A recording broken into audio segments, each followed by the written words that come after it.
É isso aí, minha gente. Estamos ao vivo, tá? Vamos embora? Trabalhar, estudar. Tem coisa demais para fazer. Tem coisa. Hoje eu vou dizer uma coisa para vocês. Hoje tem coisa demais para a gente fazer aqui. Tem tema demais para a gente estudar. Por quê? Vocês lembram que ontem eu falei sobre criança e mulher? O que acontece? Eu vou deixar isso para amanhã. Eu puxei hoje um tema um pouco mais pancada para vocês. Um tema um pouco mais pesado, um tema um pouquinho mais difícil, mas que a gente precisa enfrentar. Então hoje é assim, ó. Eu vou falar para vocês aqui sobre a análise econômica do direito, sobre economia comportamental e sobre pragmatismo jurídico. É um assunto muito deontológico? É. Não vou mentir para você que é. É extremamente deontológico, tá? Porém, meu povo, é um assunto que vocês precisam saber. Isso está na moda, isso cai. Isso depois da resolução 423 está batendo toda hora as portas aí das provas. Já tivemos até questão de segunda fase de magistratura da FGV cobrando esses temas. Eu preciso trabalhar esses temas com vocês. Então, como amanhã, na sequência da aula, eu vou ter uma live com uma aluna aprovada no nosso canal, uma aluna aprovada para auditor fiscal do trabalho, que é a Isabela Andrade. Eu vou ter uma aula com ela às 20 horas. Então, amanhã eu não conseguiria tratar desse tema aqui, que é um tema mais pesado. É um tema um pouquinho mais difícil, um tema um pouquinho mais complexo. Bacana? Então, olha só, vamos lá, porque tem muita coisa para a gente fazer. Eu só quero, antes de iniciar o conteúdo propriamente dito, fazer um pedido a vocês que compartilhem o link nos grupos, com o pessoal que você conhece que estuda para Enem, ou que estuda para magistraturas, ministérios públicos, defensorias. O que eu vou trazer aqui é importante para qualquer tipo de prova, embora eu esteja trazendo com uma visão exclusivamente para a prova do terceiro Enem. Eu estou pensando 100% em Enem aqui com vocês, tá? Mas é extremamente interessante, pessoal, extremamente importante que vocês compartilhem esse material aqui com os colegas que estudam. Primeiro pedido meu. Só que tem outros pedidos também. Aqui na descrição do curso, descrição aqui do vídeo, perdão, você vai ver um primeiro link. Esse primeiro link é um link que obrigatoriamente você deve se cadastrar para você receber os links das próximas 13 semanas. Lembrando que serão 14 semanas de aula gratuita aqui no nosso YouTube, no YouTube do Decorando a Lei Seca. Eu nunca vi um curso que quer tanto aprovar aluno como magistrar. 14 semanas de aulas gratuitas de revisão. Revisão para o Enem em 14 semanas. É coisa demais. É semana demais, professor. E além disso, meu povo, só aula de qualidade, só com gente boa. Só aula de qualidade, só com gente boa, só com gente forte, com professor bom, professor conhecido, professor que vai fazer diferença aqui nos seus estudos. Então tem muita gente boa aqui e nós vamos trabalhar isso tudo, essas 14 semanas, em 42 aulas, ok? 42. É aula demais para você. Então você que comprou um curso ruim, a Lúcia estava reclamando indignada, eu comprei um curso ruim e tô querendo ir para o do magistrar. Lúcia, olha só, se você não conseguir, seja bem-vinda nas nossas aulas aqui, nas nossas 14 semanas, bacana, de conteúdo gratuito. Aproveite esse conteúdo aqui, mas fica meu convite. Vai ser muito bom receber você conosco lá no nosso regular Enem ou na nossa mentoria do Enem. Bacana? E você vai ver aqui na descrição, como eu falei para você, tá? Olha só na descrição, primeiro ponto, se inscreva para receber o link. A partir da semana que vem não vai ficar livre, não vai ficar aberto. A partir da semana que vem, as aulas vão ser ao vivo e perdeu a aula ao vivo, tchau, obrigado. Não tem jeito, realmente não vai ter jeito. Perdeu a aula ao vivo, realmente não vai ter jeito. Essas minhas aqui ficarão gravadas aqui, mas as aulas ao vivo não ficarão gravadas. Nós vamos só disponibilizar elas para os alunos dos cursos do Enem. Então tá aí mais uma oportunidade de você estudar conosco, ter acesso a esse conteúdo gratuito. Do contrário, você tem acesso a esse conteúdo tão somente ao vivo e não gravado. Tem mais um ponto aí, olha só. Aqui na descrição do nosso vídeo, você vai ver algumas coisas interessantes ali. Você vai ver alguns links interessantes. Bacana? Links interessantes, tá? O que são esses links aí? O primeiro link é o link do nosso regular do Enan. Eu já quero adiantar uma coisa aqui para você, que é o seguinte. O nosso regular do Enan, ele custa menos de R$ 84,00 por mês. É o curso mais democrático de Enan do mercado. O mais democrático de todos. Não tem outro, tá? Vai lá e aproveita essa oportunidade, porque quando você entra no regular do Enan, você vai ter cronograma de 100 dias, você vai ter informativos em questões, vai ter simulados, vai ter aulas de resolução de questões. Além dessas, óbvio, você vai ter um caminhão de aulas, você vai ter resumo, você vai ter mapa de lei seca, você vai ter um monte de coisa, informativos por temas, dicas finais, enfim. Uma infinidade de coisas que você vai ter, tá? Uma infinidade de coisas. Então, assim, o meu convite para você entrar no regular do Enan. E eu recebi hoje a segunda tiragem de um presente. Olha que presente legal. Principais atos normativos do CNJ para o Exame Nacional da Magistratura. O livro dos atos normativos para o Enan. Um livro meu e do meu querido amigo e colega Danilo Moreira Batista. E a gente está trabalhando aqui, ó, os atos normativos que são cobrados no Enan. Atos normativos esses que você não acha em vadimeco nenhum. E eu resolvi nessa nossa live de hoje, nessa nossa aula de hoje, fazer uma condição especial para esse livro aqui. A gente já tem reserva, possivelmente a gente não vai abrir para venda, porque a gente tem esse livro reservado. Muita gente queria comprar desde o ano passado, e aí a gente esgotou toda a tiragem, não pudemos vender. Chegou a nova tiragem agora.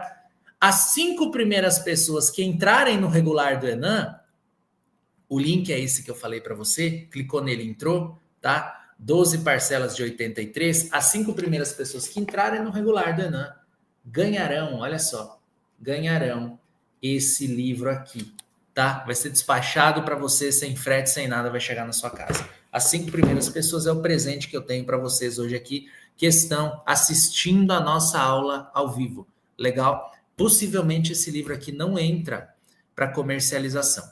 Outro ponto que eu tenho para chamar a atenção de vocês ali dentro, olha só, outro ponto que eu tenho para chamar a atenção de vocês ali dentro da mentoria, ali dentro do material, do link que nós temos ali da descrição, é que na sequência você tem a descrição do Decorando a Lei Seca.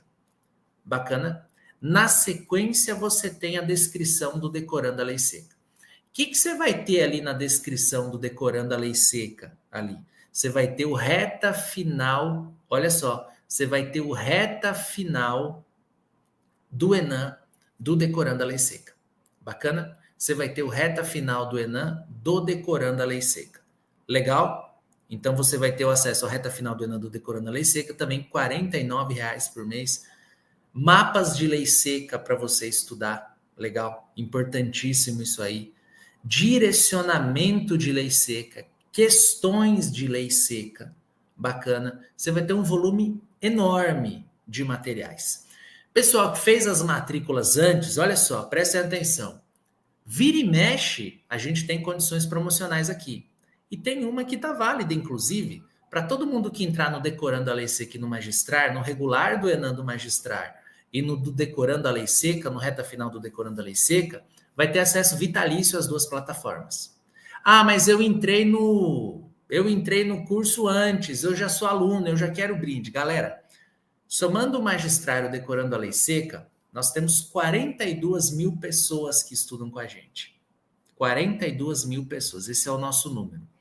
Então, isso aqui foi uma condição de presente que eu trouxe porque o livro chegou hoje. Isso aqui não estava nem na minha cabeça de fazer, ok? Então, esse aqui é o presente e fique alerta aí, porque sempre a gente está disponibilizando materiais gratuitos para quem é do curso, sempre tem complementações, pessoal da mentoria sempre recebe presentes novos aí, e nós tivemos um presente novo da mentoria, que foram simulados gratuitos lá dentro da mentoria, além do SAM, simulados personalizados.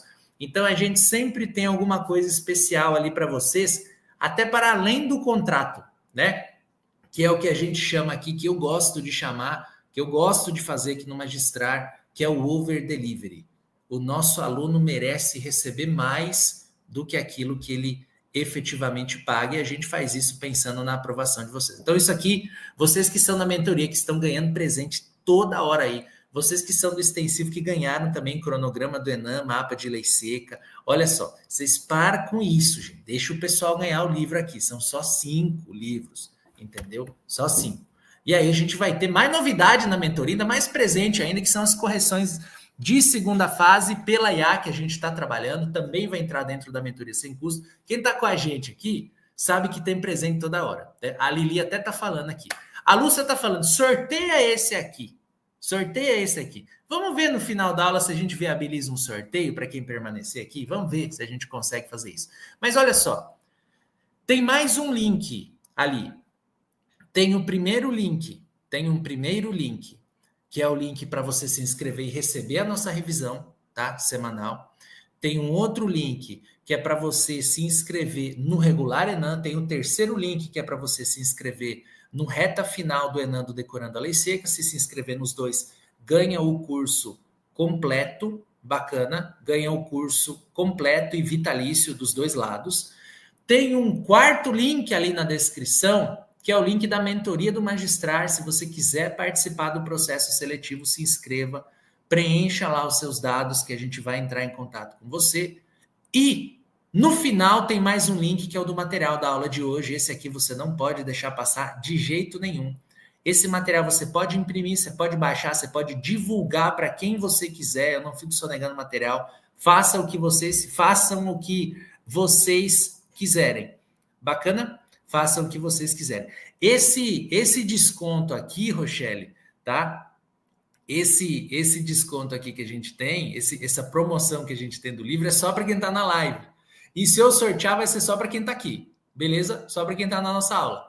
Então, fique até o final. Quem sabe vocês me sensibilizam a sortear esse livro para vocês, tá? Quem sabe na aula de análise econômica do direito eu deixo o coração falar mais alto que o racionalismo de Bentham e eu sorteio o livro para vocês. Bacana, olha que legal.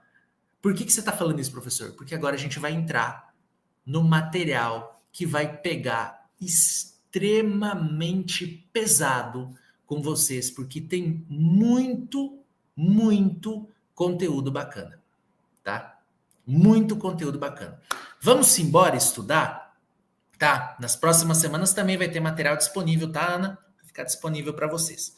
Olha só, eu quero começar aqui falando com vocês sobre a análise econômica do direito, economia comportamental, pragmatismo jurídico. Vamos falar um pouco de compliance aqui também na aula de hoje. Bastante coisa eu vou falar com vocês, mas eu só quero falar uma coisa que eu falei ontem. Olha só, a origem desses temas que eu ministro aula vem da resolução 423 de 2021 do CNJ. Essa resolução alterou a resolução 75 de 2009 e inseriu disciplinas dentro de formação humanística. O que vale para o Enem, eu já fiz essa introdução ontem. Só que agora o que eu quero fazer com vocês, minha gente querida? Eu quero falar um pouquinho sobre a análise econômica do direito. Você que estuda pelo computador, abra um tópico ali no Word, escreva assim, análise econômica do direito. Você que não estuda pelo computador, você que gosta de estudar com seu materialzinho escrevendo, se você é dos meus, olha só, a minha agenda Google até hoje é assim. Se você é dos meus, você vai escrever no papel ali, então, análise econômica do direito, porque vai ter coisa demais para a gente trabalhar na aula de hoje, tá? Coisa demais para a gente trabalhar na aula de hoje. Então, escreva aí, análise econômica do direito, porque nós vamos começar a ver muito conteúdo de análise econômica do direito. Olha só, primeiro ponto, essa aqui é a ementa, que está lá dentro do edital, tá? Que foi inserida pela 423. Todas as temáticas que são tratadas aqui em análise econômica do direito, e são temáticas que a gente vai enfrentar na nossa aula de hoje. O que é a análise econômica do direito? Isso aqui é muito simples, pessoal. É a gente conseguir enxergar as interferências do direito na economia e da economia no direito. E aí a gente precisa só entender uma coisa aqui brevemente, que é o conceito de economia. O que é economia?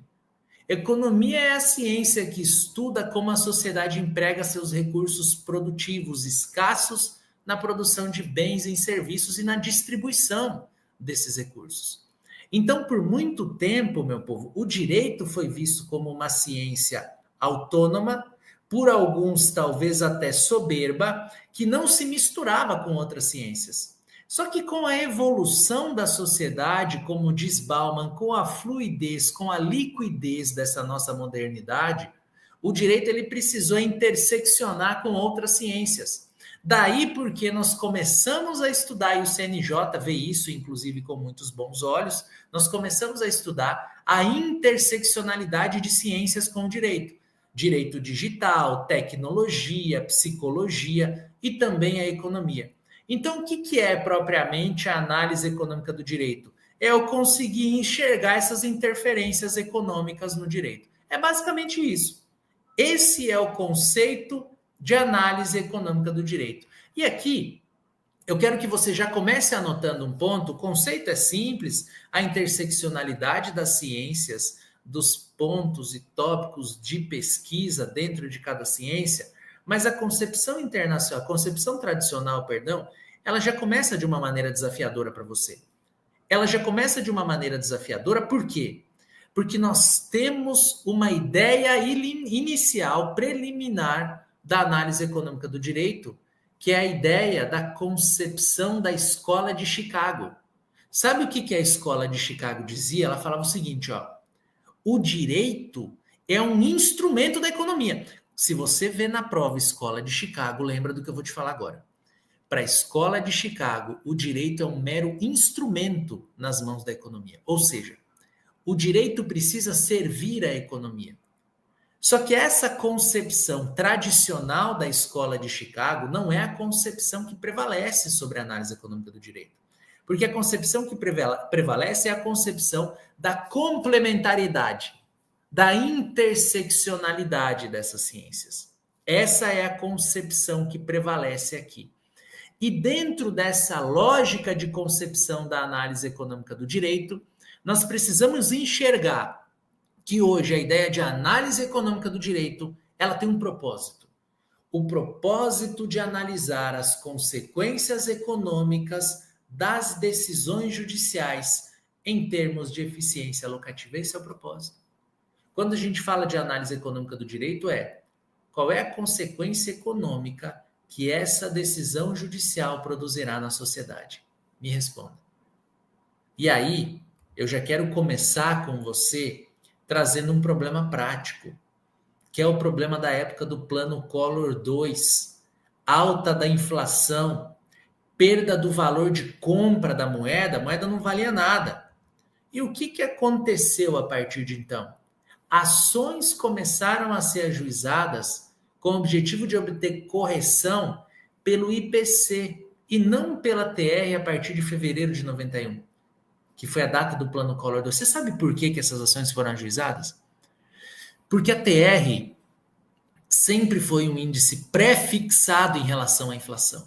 O que é que isso quer dizer, professor? Que primeiro vem a TR, fixa-se o índice da TR naquele mês, 0,5%. E depois vem a inflação e fixa-se a inflação naquele mês, por exemplo, 1%. Então a TR, ela sofre grande risco de ser inferior ao episódio inflacionário mensal. A inflação é medida mês a mês, tá bom? Na época do Collor era hora por hora, né? Hora após hora, mas agora ela é mês a mês. Olha só, o episódio inflacionário mensal, ele vem depois da fixação do índice da TR. Pode ser que a TR seja superior à inflação? Pode ser. Raro que aconteça, faço uma análise histórica, mas pode ser. Agora, o IPC não. O IPC é um índice monetário que é extraído após o episódio inflacionário. Então, o IPC não vai ficar abaixo da inflação. A inflação é a base do IPC. Então, essas ações começaram a aparecer porque, se eu tenho um dinheiro ali e ele está sendo corrigido pela TR, eu estou perdendo dinheiro, porque eu não estou ganhando nem inflação. O IPC me entrega pelo menos a inflação, pelo menos eu não estou perdendo meu dinheiro, eu estou mantendo o valor da minha moeda ali, meu dinheiro está valendo a mesma coisa, pelo menos está padrão. Então, ações começaram a ser ajuizadas especialmente quanto à correção do FGTS. Porque o Fundo de Garantia por Tempo de Serviço sempre foi corrigido pela TR. Isso aqui chegou na STJ, terceira turma, que disse o seguinte, olha, tem que usar TR, não IPC. Isso aqui chega no Supremo Tribunal Federal. O que o Supremo Tribunal Federal faz? Olha ali, tema 360. Inexiste direito adquirido à diferença de correção monetária do saldo do FGTS referente ao Plano Collor II, conforme entendimento firmado no RE 22685, o qual não foi superado pelo julgamento do 611.503 do tema 360. O que foi essa decisão do Supremo? Vamos lá, reflitam comigo aqui. O que foi essa decisão do Supremo Tribunal Federal? Sabe o que o Supremo falou? O Supremo só disse o seguinte, de fato, a correção tem que acontecer pelo IPC. Está errada a correção pela TR. Mas não há direito adquirido, não existe direito adquirido à correção pelo IPC no período anterior à decisão. O Supremo decidiu e a decisão do Supremo teve efeitos futuros, tecnicamente chamados de efeitos prospectivos, efeitos para frente, projetados para frente, vale daqui para frente. Professor, o que isso tem a ver com a aula de análise econômica do direito? Tudo. Se o Supremo manda corrigir o FGTS desde 91 até 2000 e tanto, que foi quando isso aqui foi julgado, 2012, acho que foi 2013, deixa eu te falar, sabe o que acontece aqui? Sabe o que acontece? A Caixa Econômica Federal quebra. E a consequência da quebra da Caixa Econômica Federal é uma consequência que afeta, em linhas gerais, todos os brasileiros. Por exemplo, o sistema financeiro de habitação, empréstimos, fomento à economia. O que o Supremo fez, então? Falou o seguinte, olha, tá certo, mas se a gente fizer isso aqui, a gente vai causar um rombo bilionário, eu vou até além, talvez trilionário para a Caixa Econômica Federal. Essa decisão do Supremo analisou uma perspectiva econômica consequencialista. O que aconteceu aqui? Análise econômica do direito. Olha, o direito existe, mas se ele for levado a efeito, ele vai trazer um prejuízo muito maior do que o que se espera com essa decisão. Ele traz um prejuízo maior do que o benefício do julgamento. Entenderam? Ia pegar o dinheiro e injetar na economia de todo jeito, né? Mas, quem sou eu? Foi decisão do Supremo Tribunal Federal.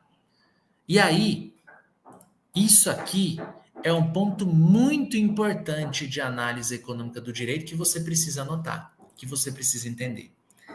Essa aqui é a primeira parte da nossa aula em que nós vamos trabalhar muitos temas. Eu quero entender o seguinte, vocês estão conseguindo compreender o que eu estou falando? É complicado esse tema aqui.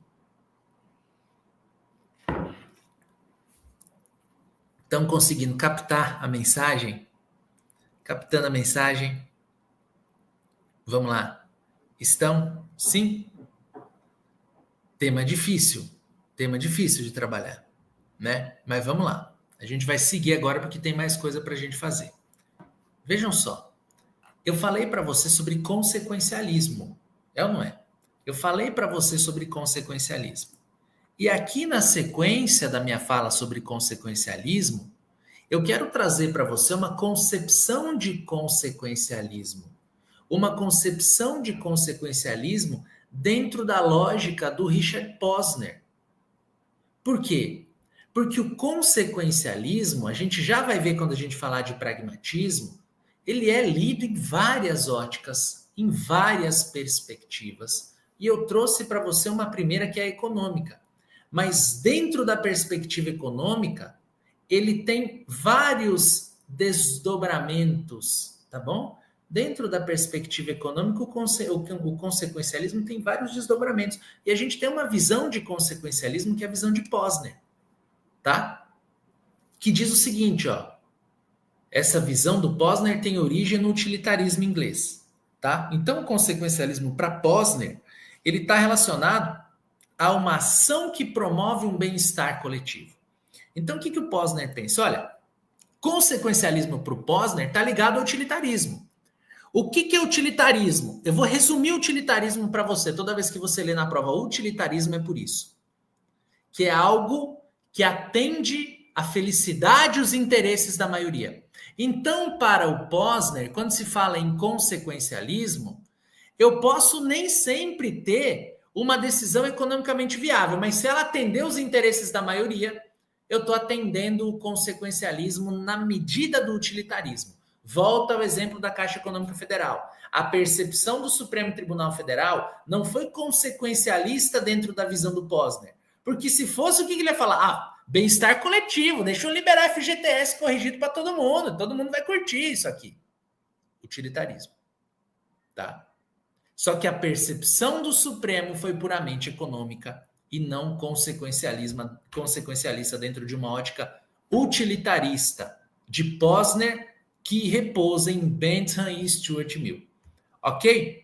E aí, dentro da visão do Posner, a gente tem alguns exemplos que um professor de Harvard, que é o Michael Sandel, que ministra uma disciplina em Harvard chamada de Justiça, ele traz no livro dele, Justiça, o que é fazer a coisa certa, que é o caso da esterilização no Texas. Ele fala o seguinte, olha, um exemplo de utilitarismo consequencialista ou de consequencialismo utilitário é um caso que nós tivemos no Texas de uma milionária que falou o seguinte, olha, tá tendo muita criança de rua, essas crianças de rua, elas têm nascido normalmente de mães adictas, adicto, vou trazer um termo atécnico, mas é o usuário de droga, tá? Mas o termo correto é adicto. Então, normalmente ela vem de mães adictas que acabam engravidando porque, de certa forma, trocam o corpo. Isso aqui é o que traz o Michael Sandel, tá bom, pessoal? Antes que se polemize a minha fala. Trocam o corpo por dinheiro, engravidam. Como que essas crianças vão viver? Sabe o que essa mulher fazia, então? Ela pagava cirurgias de esterilização para essas mulheres adictas. Isso chega na justiça do Texas que diz, não, essa visão sua é uma visão utilitarista, tá? Mas ignora uma privacidade, uma intimidade, um direito fundamental da mãe de gerar o próprio filho, independente da circunstância em que ele venha ao mundo ou em que ele seja concebido. Não pode. É um exemplo simples que eu trouxe para você de consequencialismo na visão de Posner. Agora, olha só, tem um outro ponto interessante aqui. A análise econômica do direito, ela pode ser lida também dentro de uma perspectiva ordoliberal. A análise econômica do direito na Alemanha, ela é lida dentro dessa ótica ordoliberal. Então, você vai anotar ali, o que é o ordoliberalismo? Olha só, o ordoliberalismo defende competição e livre iniciativa, mas com um Estado que garante uma igualdade de oportunidades, uma moeda estável e um combate ao monopólio. Professor, o Brasil é ordoliberal. Sempre tem aquele que fala assim, o Brasil é ordoliberal. Eu vou te fazer uma pergunta, a nossa moeda é estável? O dólar há um mês atrás estava batendo 6,30, né, de reais. Hoje ele está 5,60. Cara, teve uma variação de mais de 10% na nossa moeda. Nosso juro da economia está em 13,5%, se eu não estou enganado. Nossa moeda não é estável. Tá? Na Alemanha é, professor? É euro, velho. Euro, meu filho. Euro é estável. Né? Moeda mais forte do mundo aí, talvez. Então, veja só essa perspectiva. Por que no Brasil não tem ordoliberalismo? Porque a gente peca na falta de uma moeda estável. E aí, a perspectiva ordoliberal, ela é muito lida dentro de uma lógica de eficiência na alocação de recursos, que é chamada de ótimo de Pareto. O ótimo de Pareto também está vinculado à ideia de análise econômica do direito.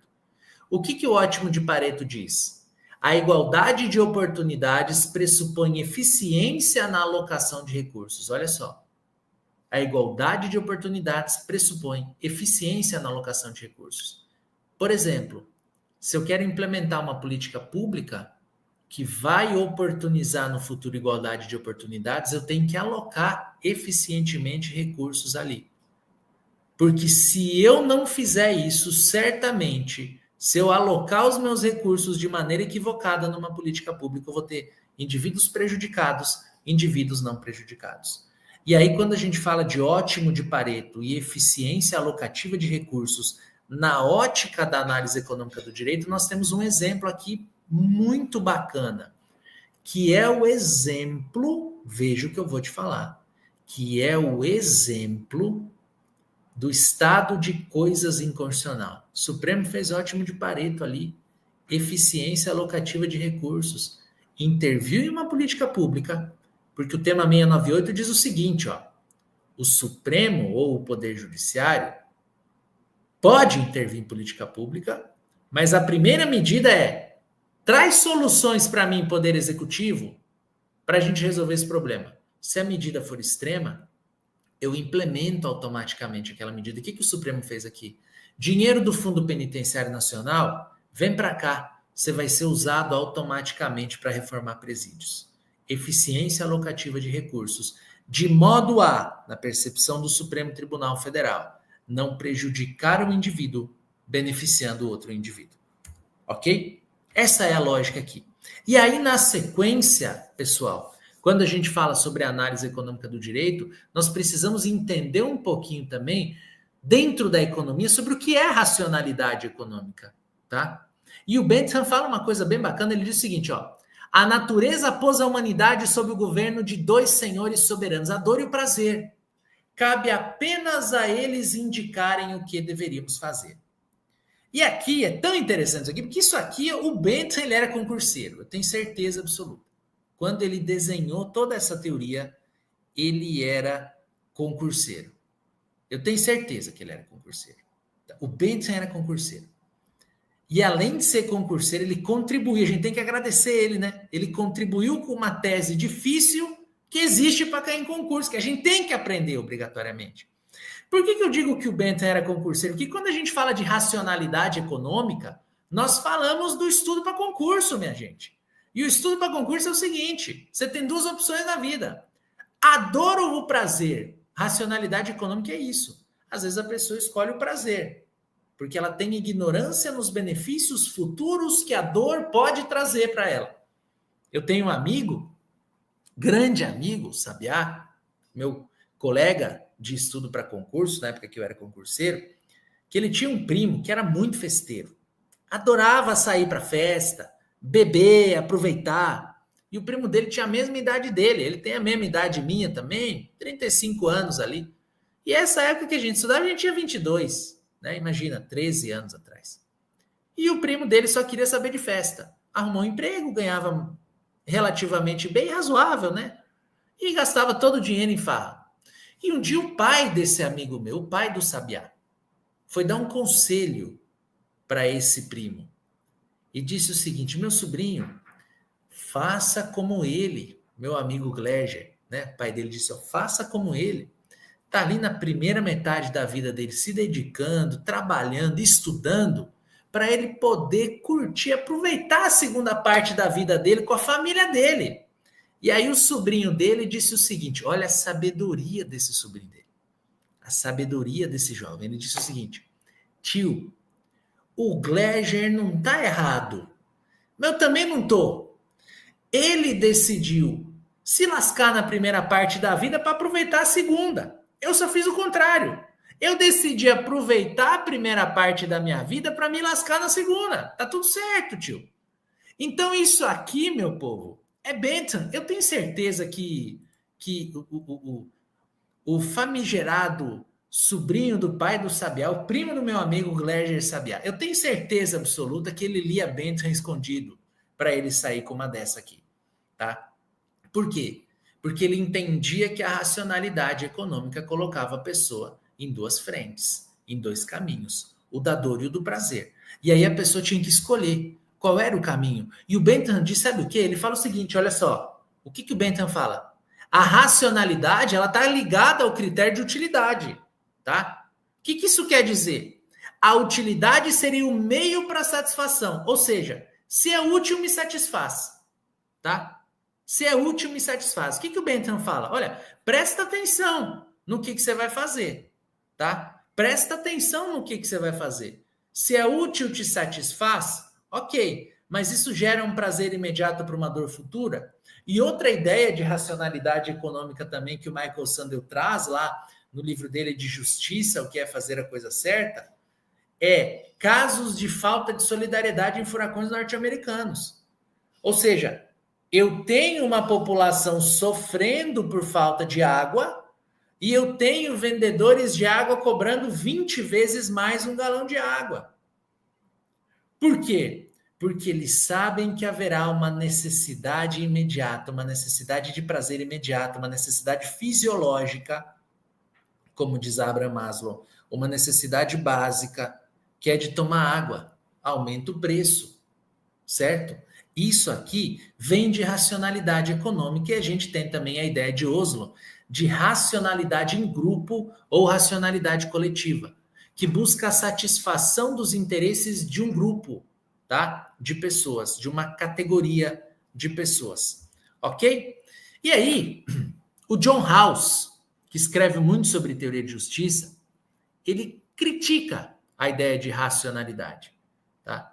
Ele traz uma crítica aqui ao Bentham. Ele diz o seguinte, olha, não dá para a gente falar em racionalidade porque os agentes racionais que antes agiam em benefício próprio, eles somente concordariam com princípios de justiça se fossem colocados em uma posição de ignorância, uma posição original de ignorância. Quando você vê na prova o termo posição original de ignorância, associe esse termo ao John Rawls porque é dele.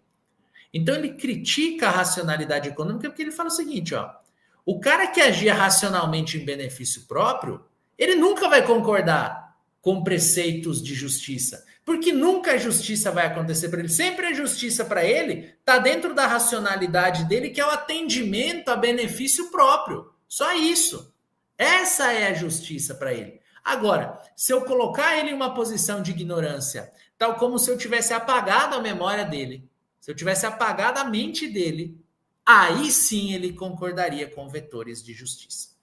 Essa ideia que eu trouxe para vocês até aqui, sobre a análise econômica do direito, é uma ideia, pessoal, sobre a análise econômica do direito em uma lógica ou uma ótica material. Mas tem outra, que é a processual, que está lá no seu edital também. Lá no slide 2 eu estou especificando isso para você. Então agora você vai colocar o seguinte no seu caderno. Análise econômica do direito na perspectiva processual. Análise econômica do direito na perspectiva processual. Vamos embora? Simbora que tem coisa demais para a gente fazer. Tem coisa demais para a gente fazer. Olha só. Análise econômica do direito na perspectiva processual. O ministro Fux adora esse tema, tá? Fala muito sobre esse tema, tem até livro sobre esse tema. Livro que ele trata, livro de processo civil que ele trata sobre esses conceitos. E eu quero aqui trabalhar efetivamente decoreba de conceito com vocês. Vocês precisam saber esses conceitos que eu estou trazendo para vocês aqui. Que tipo de conceito? O primeiro deles é a demanda frívola ou de esperado valor negativo. O que é uma demanda frívola ou uma demanda de esperado valor negativo? Uma demanda que tem baixa possibilidade ou baixa probabilidade de êxito. É uma demanda que é ajuizada, mas a chance dela dar certo é muito pequena. E isso aí acaba abarrotando o sistema de justiça de tal forma que prejudica aquela pessoa que efetivamente precisa de um provimento jurisdicional. Prejudica sobremaneira essa pessoa. Então, o que acontece aqui? Olha só, por que eu tenho demandas frívolas e de valor esperado negativo? Por instabilidade jurisprudencial, por baixo custo para manejar processo, pela possibilidade de erro judicial, de revelia, de baixo ônus do processo no tempo. E aí, o que o juiz faz para desestimular a demanda frívola ou de esperado valor negativo? Olha só, condena em litigância de má-fé, em custas, em honorários processuais e em indenização por assédio processual. Por quê? Porque a sobrecarga gerada pelo Poder Judiciário ou para o Poder Judiciário a partir das demandas frívolas, gera uma elevação do custo do Poder Judiciário. E aí nós temos alguns instrumentos legais de controle que vão além desses instrumentos processuais de controle. Isso aqui é alternativa processual de controle. Ó. Litigância de má-fé, custa, honorários, indenização por assédio processual. Agora aqui, ó, instrumento legal de controle é diferente. Estabilidade, segurança jurídica e respeito à coisa julgada. Nós não temos no Brasil uma cultura da coletivização do processo, todo mundo sabe. Esse capítulo seria inserido no CPC de 2015, foi retirado. Por quê? Porque nós não temos a cultura das class actions. As pessoas não se juntam em grupo para entrar com a ação no Brasil. Muito difícil. Normalmente quem faz isso são os legitimados da lei da ação civil pública, da lei da ação popular, da lei do MS, que tem MS coletivo, ou do mandado de junção, 13.300, que tem MI coletivo. Geralmente são elas que fazem isso aí. Então a gente não tem cultura de coletivização do processo. Abre a mente para um ponto.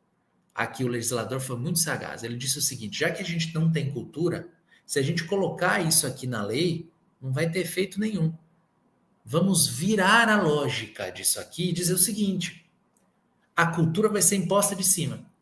Se as demandas não são ajuizadas de maneira coletiva, o Poder Judiciário vai julgar a demanda de maneira coletiva por meio do Instituto dos Precedentes. Qual?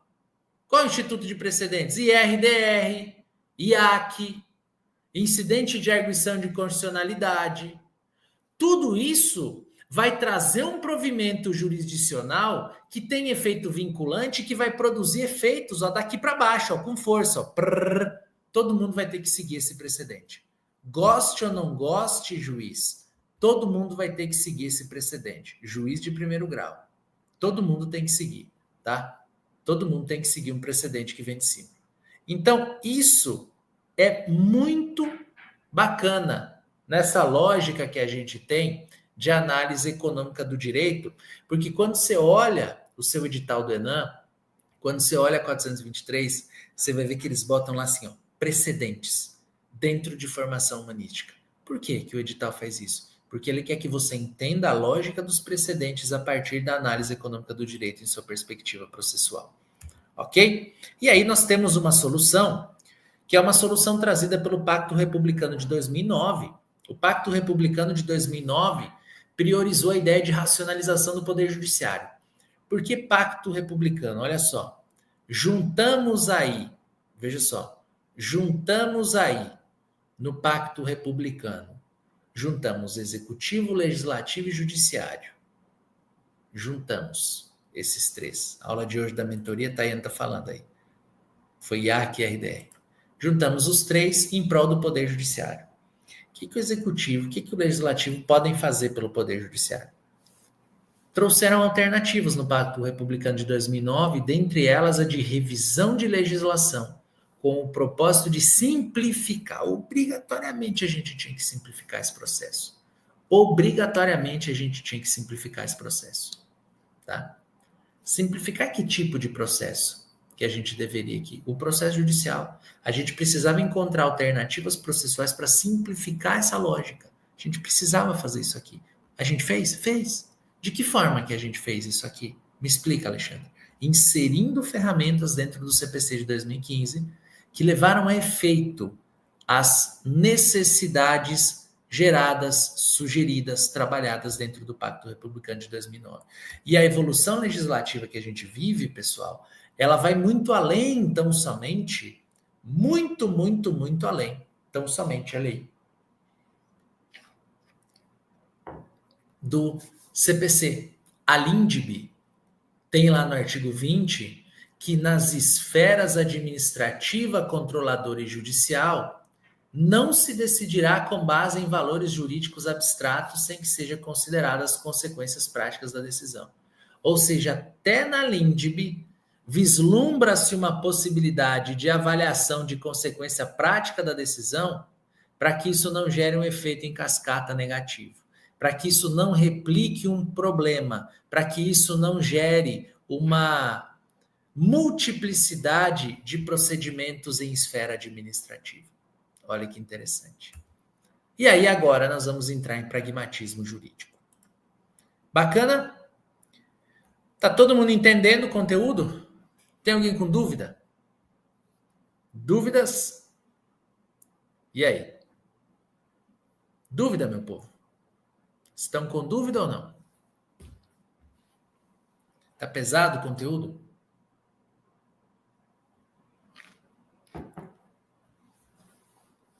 Tema complicado, não é fácil, não. Não é fácil. Professor, por que você dá aula desse tema? É bem simples. Vou te dizer por quê. Porque eu sou dono do curso, resolveram colocar isso aqui no concurso e ninguém quer dar aula. Então tem que estudar para dar aula disso aqui. Resumindo, é isso. Por que eu dou aula desse tema? Professor, você adora a formação humanística? Olha, por necessidade.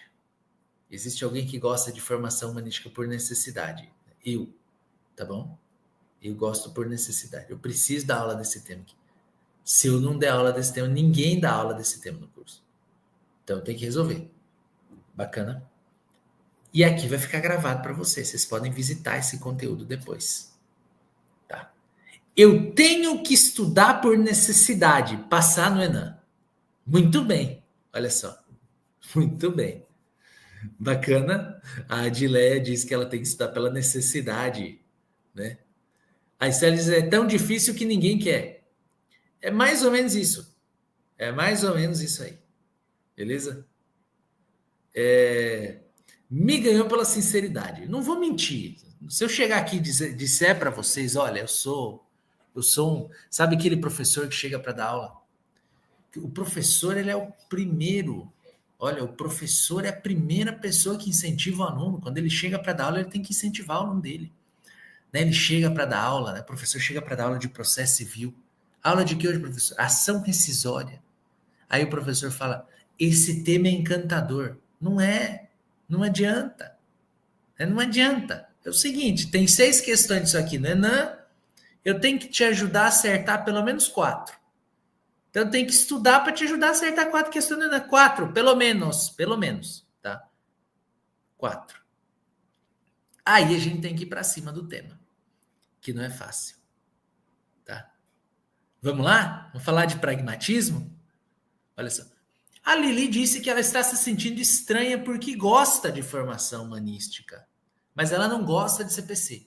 Graças a Deus encontrei essa pessoa que gosta de formação humanística. Logo ela vai passar no concurso da magistratura e ela vai ministrar aula de formação humanística. Encontrei uma pessoa. Pronto. Próxima professora do magistrado, a Lili. Tá? Até que horas vai essa aula hoje? Até daqui a alguns minutinhos. Até daqui a alguns minutinhos, Camila. Tá?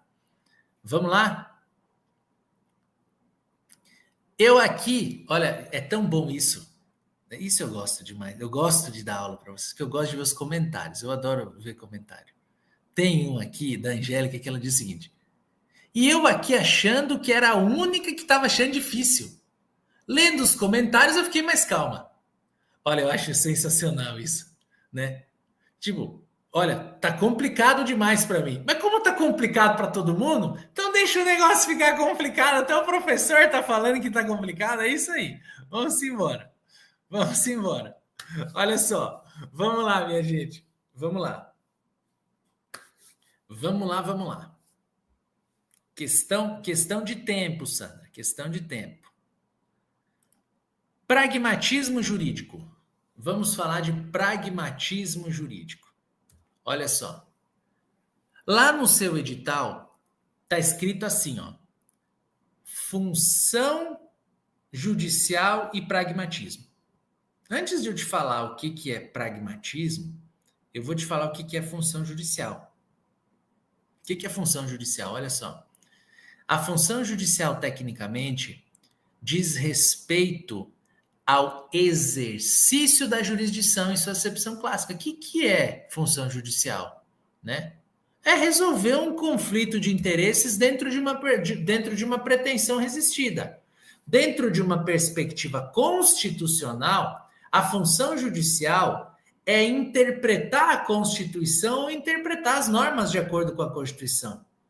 De acordo com a Lei de Introdução às Normas do Direito Brasileiro, a função judicial é atender aos fins sociais a que a lei se dirige, está ali no artigo 5º.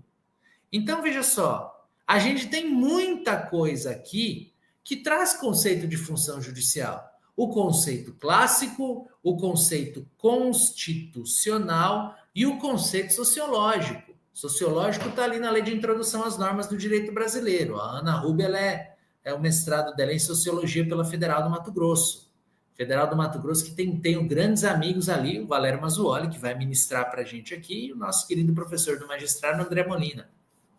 João Berto também, Cesário, se eu não estou enganado, ele é da Federal do Mato Grosso. Também professor nosso aqui. Olha só, vamos lá. Agora vamos entender o que é pragmatismo. Sabe o que é pragmatismo? Pragmatismo é o seguinte, ó. Pragmatismo é a revivescência do modelo norte-americano de realismo jurídico ou jurisprudência sociológica. Sabe o que isso quer dizer? Olha só. Pragmatismo jurídico é a jurisprudência nua e crua, a jurisprudência realista. Isso é pragmatismo jurídico, tá? Quando você lê realismo jurídico ou jurisprudência sociológica, são conceitos que podem ser equiparados a pragmatismo jurídico, tá bom? Conceitos equiparados a pragmatismo jurídico. E o pragmatismo jurídico teve ali entre seus principais estudiosos o Roscoe Pound, o Benjamin Cardoso, Oliver Wendell Holmes, que é o juiz Holmes, do caso do Oliver Wendell Holmes, lá de Nova York, dos padeiros, né? Já conversamos a respeito. Um caso bastante paradigmático, inclusive, que já tivemos a oportunidade de aprofundar em alguns cursos, né? Agora, veja só, o que eu quero que você anote aí para a prova do Enem. O pragmatismo jurídico, ele tem 3 características. O contextualismo, o consequencialismo e o antifundacionalismo. Para a prova do Enem, você precisa conhecer esses 3 desdobramentos de pragmatismo jurídico, tá? Que são suas características principais, o contextualismo, o consequencialismo e o antifundacionalismo. O que é o contextualismo no pragmatismo jurídico?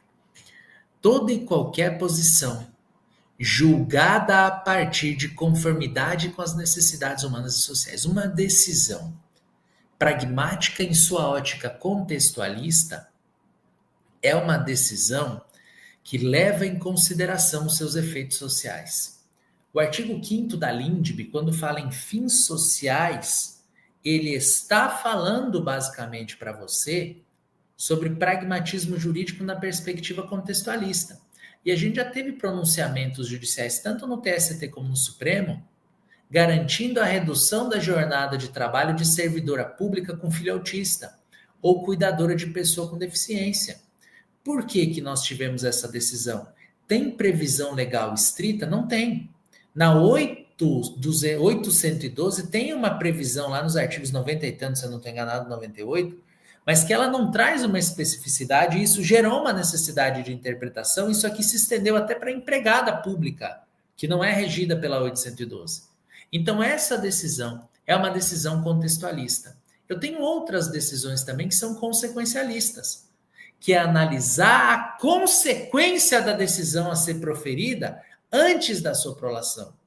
E a consequência da decisão pode ser uma consequência econômica, pode ser uma consequência política, pode ser uma consequência social, pode ser uma consequência de qualquer perspectiva, que é levada a efeito no consequencialismo. Então, olha só, o consequencialismo é uma vertente da análise econômica do direito, mas lá puramente um consequencialismo econômico, e no pragmatismo jurídico, o consequencialismo assume um contorno macro. É um consequencialismo efetivamente de consequência daquela decisão, seja ela de qual for, de que natureza for. E aqui a gente tem também o antifundacionalismo. O que é o antifundacionalismo? O antifundacionalismo é uma característica que rechaça conceitos abstratos, metafísicos, princípios perpétuos, coisas demasiadamente teóricas nas decisões judiciais. O juiz tem que trabalhar de maneira simples e de maneira alinhada com a finalidade social da sua decisão. A decisão do juiz, ela tem que ganhar vida a partir do momento que ela é proferida. A partir do momento que o juiz profere uma decisão, a sociedade precisa receber essa decisão e aquele papel precisa sair do papel e ele precisa ganhar vida. De nada vale uma sentença de papel. De nada vale uma sentença no papel. A sentença ela precisa ganhar vida. É por isso que conceitos metafísicos abstratos são afastados, são repudiados pelo pragmatismo jurídico. E aí, vale aqui a lembrança, são repudiados pelo pragmatismo jurídico. Vale aqui muito a lembrança para vocês, tá? Que lembrança, professor? Que nós estamos trabalhando aqui na temática do pragmatismo, na temática do antifundacionalismo, uma ideia de que o juiz não pode teorizar demais na sentença. E isso aqui está fomentando uma coisa dentro do Poder Judiciário, que é isso aqui, ó, Pacto Nacional do Poder Judiciário pela Linguagem Simples. Isso aqui tem relação com antifundacionalismo pragmático. Veja, eu não posso pensar nessa ideia de conceitos metafísicos e abstratos quando eu falo de realismo jurídico. Quando eu falo de jurisprudência sociológica. Por que jurisprudência sociológica? Porque ela vê o resultado social dela. Se eu ficar de teoria em teoria, eu não vou ver resultado. Então, Pacto Nacional do Poder Judiciário pela Linguagem Simples entra aqui. Isso aqui é extremamente novo, tá? Extremamente novo.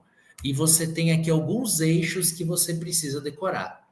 Simplificação de linguagem de documentos, brevidade nas comunicações, educação, conscientização e capacitação, tecnologia da informação e articulação interinstitucional e social.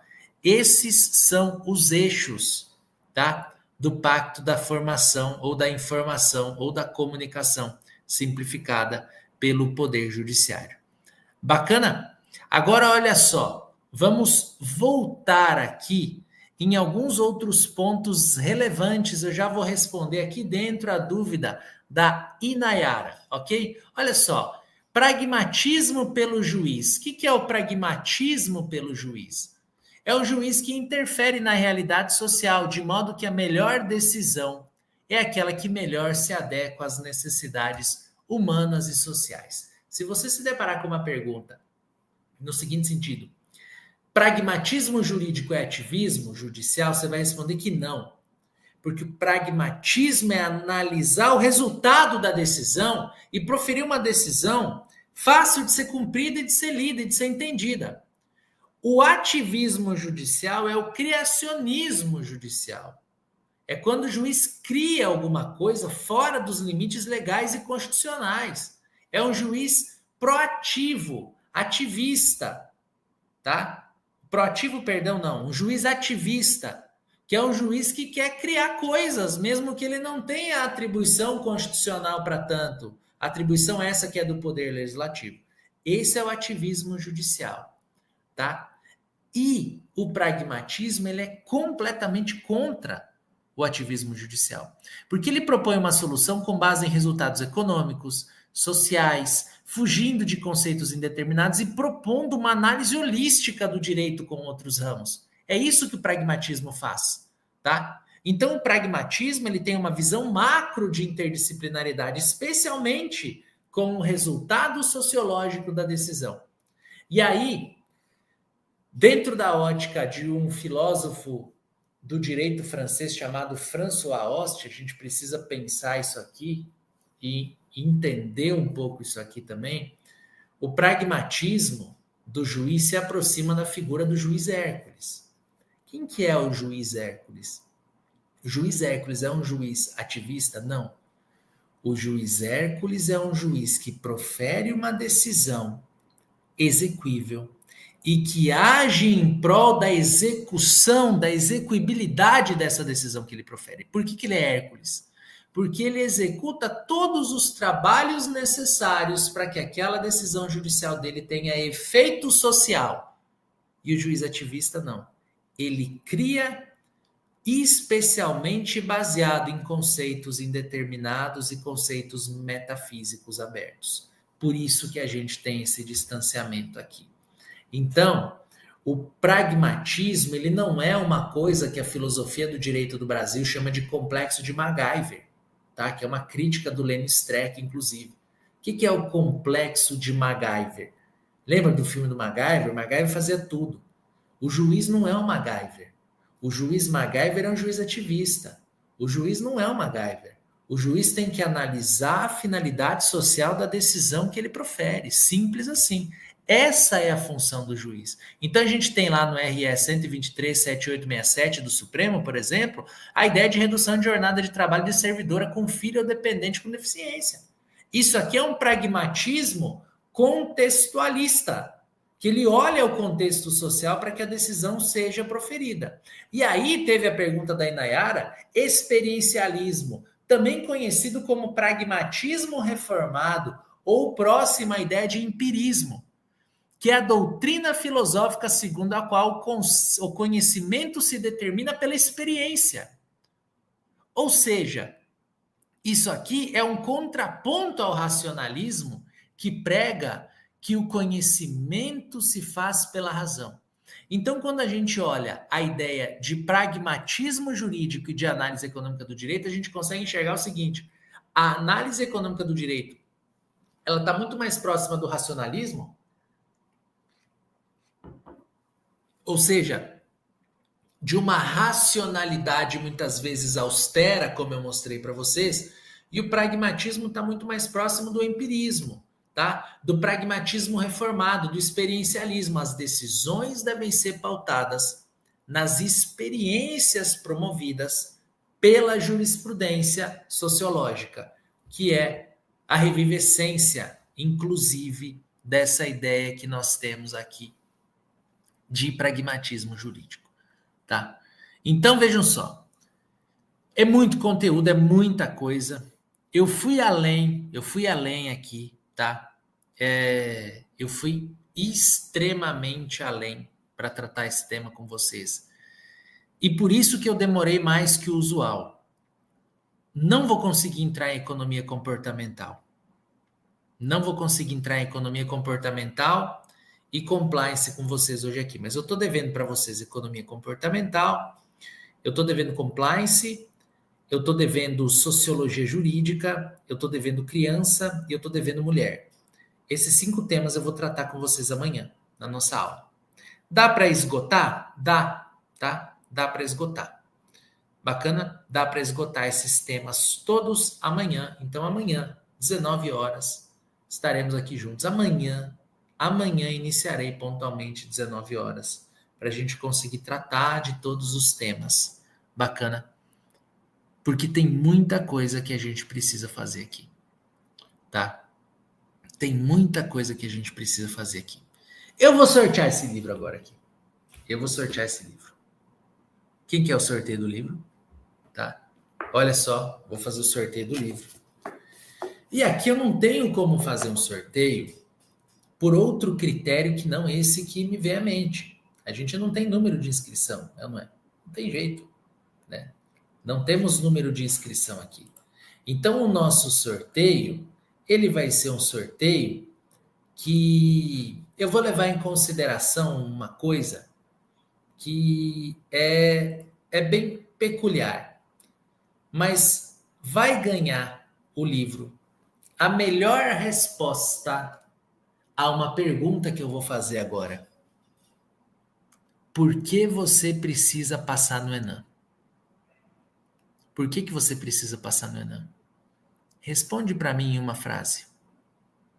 Por que você precisa passar no Enem? Por quê? Fala para mim aí. Escreve aí. Por que você precisa passar no Enem? Eu vou dar um tempo para vocês responderem. Eu vou dar um tempo.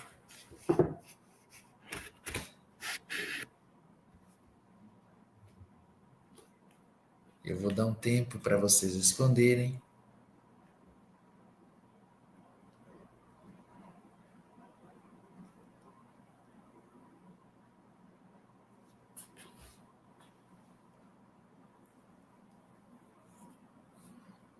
Estou aqui lendo os comentários, podem escrever.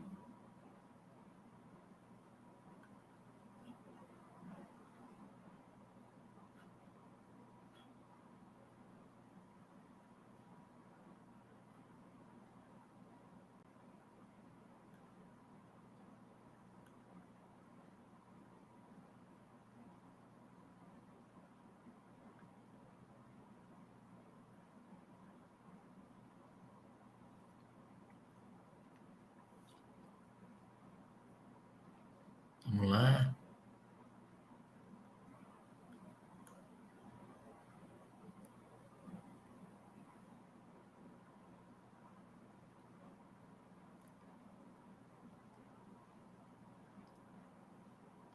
Bacana, tô lendo os comentários, tá bem legal. Podem escrever, viu?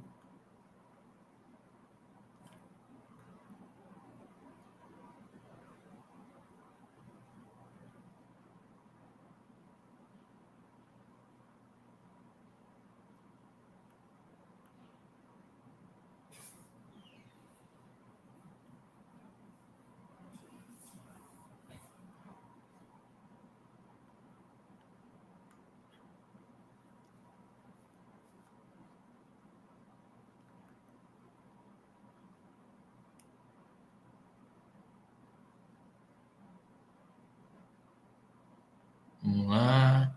Podem escrever, gente. Eu tô lendo tudo aqui.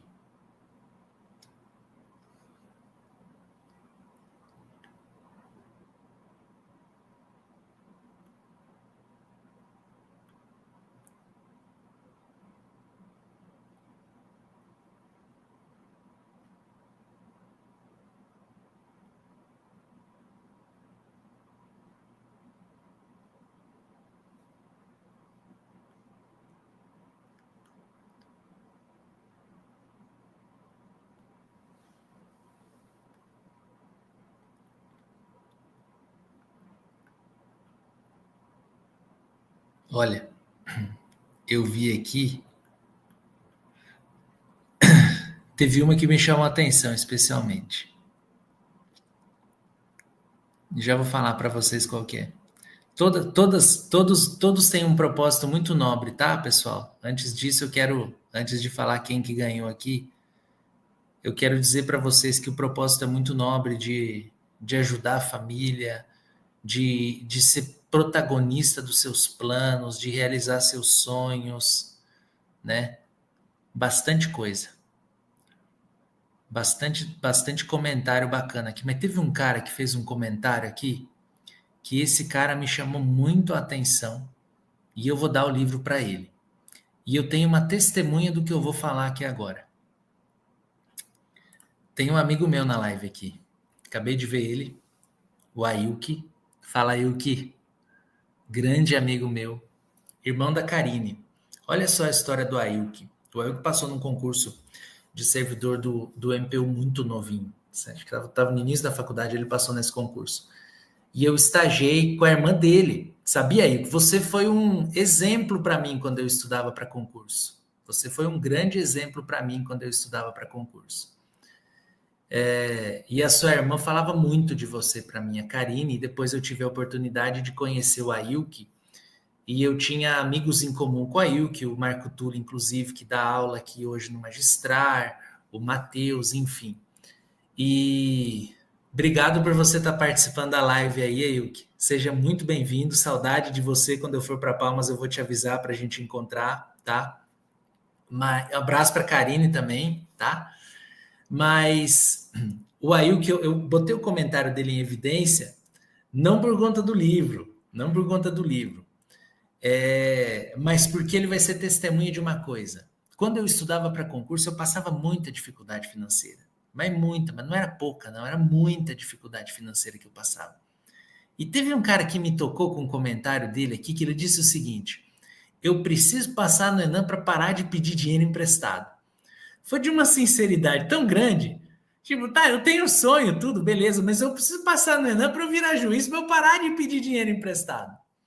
E aí que eu botei o comentário dele aqui, porque ele é testemunha. A gente chegou a trocar muita figurinha, eu aprendi muito com ele sobre técnica de preparação, me ensinou muita coisa mesmo. É um cara assim, extremamente preparado, extremamente capacitado, conhece muito e eu tenho ali, ao longo da minha trajetória, várias pessoas que me ajudaram bastante. O Ailton, sem dúvida alguma, é uma dessas pessoas. A Karine, a irmã dele, eu era estagiário dela no Tribunal de Contas, ela me incentivava muito a estudar também.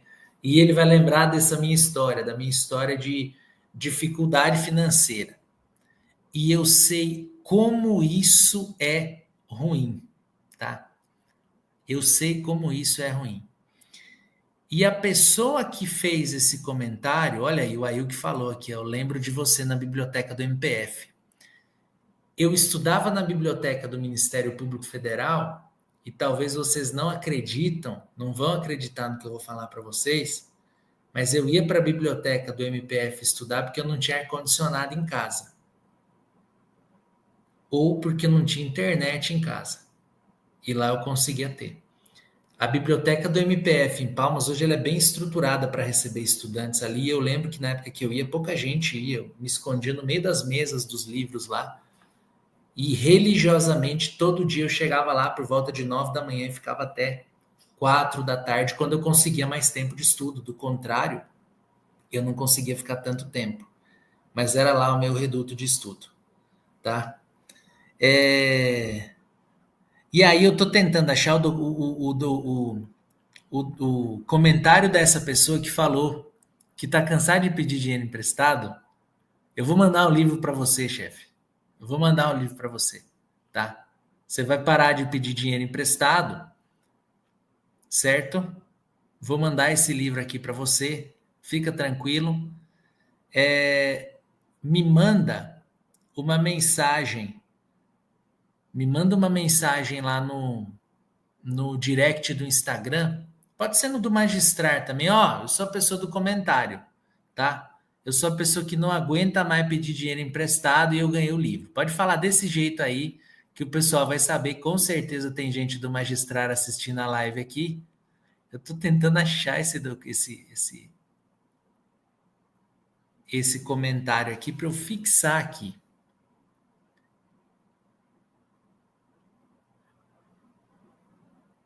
Só um minutinho, tô procurando.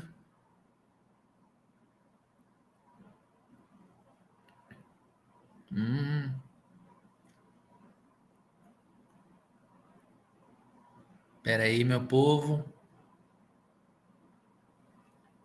Tô procurando aqui que eu vou achar ele. Eu sei que ele tá por aqui já.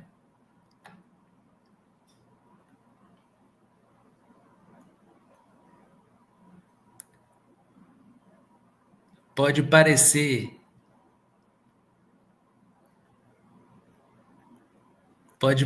simples esse comentário, mas para a pessoa colocar um comentário desse aqui, com certeza ela precisa dessa ajuda, ela precisa dessa força aqui. Vamos lá. Então, esse é o livro. Não estou conseguindo achar ele aqui, mas a pessoa sabe a mensagem que ela mandou. Achei você, Geanderson. Te achei, Geanderson Nicomedes. Para mudar a situação da minha família. Eu não aguento mais pegar dinheiro emprestado, tá? E olha só, ela tá pelo YouTube do esposo. Meu nome é Ariadne, estou pelo YouTube do meu esposo e é real, não aguento mais essa situação. Você vai ganhar um livro então, tá? Pode mandar mensagem, amanhã mesmo ele vai ser despachado para você, vai chegar aí na sua casa, tá bom? Vou fazer uma dedicatória para você, esse livro vai chegar para você e eu torço para que ele faça grandes transformações na sua vida enquanto concurseiro, para que ele te ajude grandemente. E no mais, meu povo querido, eu torço muito pela aprovação de vocês, Por isso que amanhã estarei aqui novamente, tá bom, povo? Amanhã, 7 da noite, em ponto, estaremos aqui. Um fortíssimo abraço para vocês. Um abraço apertado no meu diletíssimo amigo Ailke, grande Ailke. Um abração para você, abração para Karine. Fala para Karine estender o meu abraço para o Haroldo também, ela vai saber, o grande Haroldo. Eu fui estagiário dela do Haroldo e foi muito bom ter te encontrado aqui. E galera, quem precisar de apoio ou algo assim, estamos sempre à disposição de vocês, tá? Vamos para cima, tá? Vou pegar seu contato com o Marco Túlio. Vamos para cima então, minha gente. Precisando de mim, estou às ordens. Como faz para adquirir o livro? Ô Ítala, a gente teve uma fila de espera nesse livro que provavelmente a gente não vai abrir ele para venda, que vai esgotar a lista de espera que a gente já tem, tá? Provavelmente não vai ter livro. Vai acontecer igual aquele do MPT. Veio a primeira tiragem, vendemos, a segunda já tinha fila de espera. Mas se sobrar, eu vou divulgar alguns livros para compra. Bacana? Valeu, minha gente. Fiquem com Deus.